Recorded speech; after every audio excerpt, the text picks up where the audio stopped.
before we get started on making a mock-up, I wanted to show you the size chart here. So I am not actually sure what size I'm going to wind up being here. I cut it out at a size 24, but I think you can see the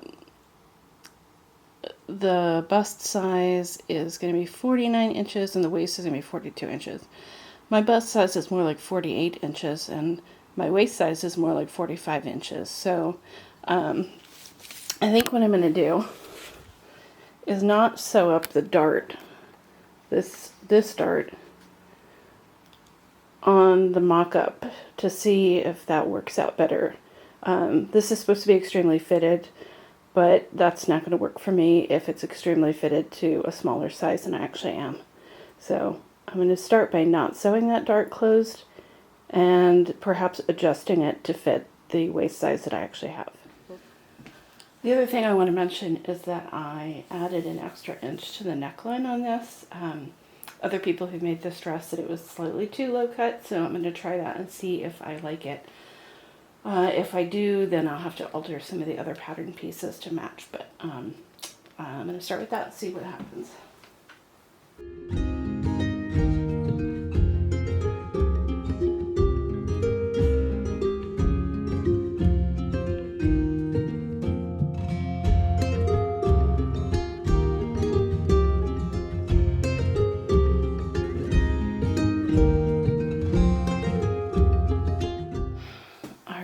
Here is the mock-up. Even with the neckline an inch higher, it's still not quite high enough, so I think I'm going to have to bring it up maybe even another inch beyond that. It's also too wide. It's kind of falling off my shoulders a little bit, so I will probably make some adjustments there, but I was correct on the waist. I didn't sew the darts in, and it fits really nicely right here, so I'm going to leave that as it is. Not too bad for a first try. I'll just bring in some of the stuff on top.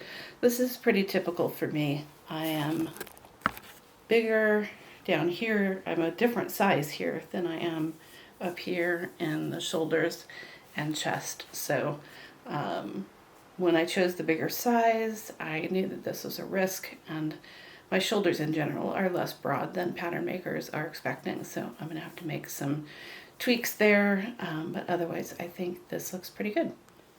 Here are my new pattern pieces for the front and the back. I did raise the neckline another inch, and I also moved in these shoulder straps another inch inward because it was too wide on my shoulders. And on the back I did the same thing. I raised it up a couple of inches and also brought in the shoulder strap so that they will match front and back. I'm going to make another mock-up of this just to make sure everything is working out. Hopefully this will be the last one. So this is the second mock-up. As you can see, the shoulder straps are fitting much more nicely now. I've got a little bit perhaps too much room in the sides, but I'm actually going to leave it because I don't mind having my arm size a little bit baggy. The waist is fitting nicely, again without the darts that would normally be here, and the back looks pretty good too. So I am going to go forward with cutting this out in the real fabric that I'm going to use. So the project started with this floral fabric here on the left. I bought 3 yards of this like a year and a half ago, and I was going to make a Russian apron dress, and I changed my mind, so it's been sitting for a really long time. In some ways that makes this count as a stash busting project, but here's the issue. I only have 3 yards of that fabric, and that's not nearly enough for the dress that I'm trying to make. So I bought about 4 yards of this complementary fabric, and I will make the bodice and upper skirt out of the floral, and then the sleeves and the lower tier of the skirt out of this dark blue, both of which I really like. I think they go together pretty well, so fingers crossed on that one. And then I'm going to add a bunch of trim to this because it is meant to be inspired by the Laura Ashley and Gunne Sax dresses, particularly of the 1970s. let me get out the trims here and let me show you what I'm thinking about. So at the top here, you can see I've got this lace. I'm going to use this pretty liberally in a few different spots on the dress. And then I've got this metallic embroidered trim and velvet trim that goes with the other two. There are going to be spots where these are going to be all next to each other.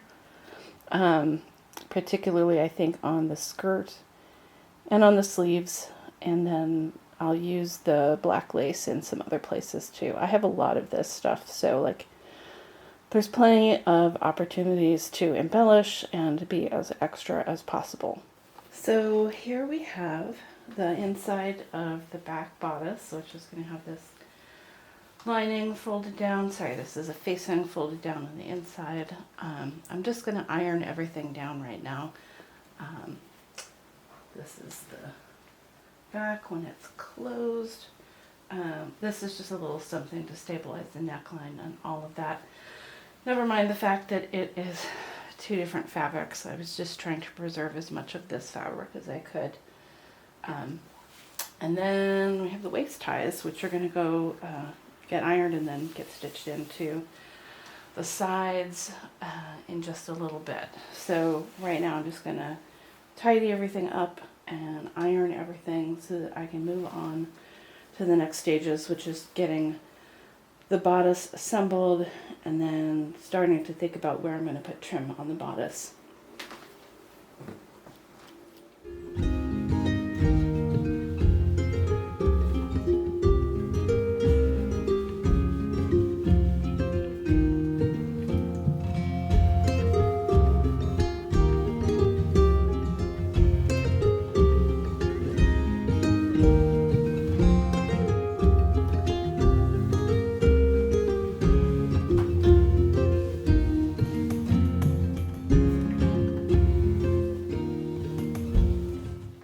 Starting to think about how I'm going to put this lace trim on. Remember, this is inspired by Gunne Sax, and I think first of all I'm going to do this around the neckline, but then I think I'm also going to do rows of lace down the front, kind of like this, to create that style that was so popular in these dresses, particularly in the 70s. I do also have a bit of trim that I'm going to put along the bottom here, but I think I'm going to wait until the skirt is attached. That way I can be sure that it doesn't get caught up in the seam between the bodice and the skirt. So I'm going to work with this for a little bit and we'll see how it goes.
Wanted to provide a little bit of an update. I've been working a lot today on these sleeves. If you can see, I've got all of the trims kind of like an armband around the sleeves. And I've got them set into the bodice. I did hem them, but I think I'm going to re-hem them. And then one more step is they're going to get some elastic close to the hem so that they'll be a little puffier and have a ruffle at the end. But I'm excited how this is coming together. It looks really good to me.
I think this is mostly done.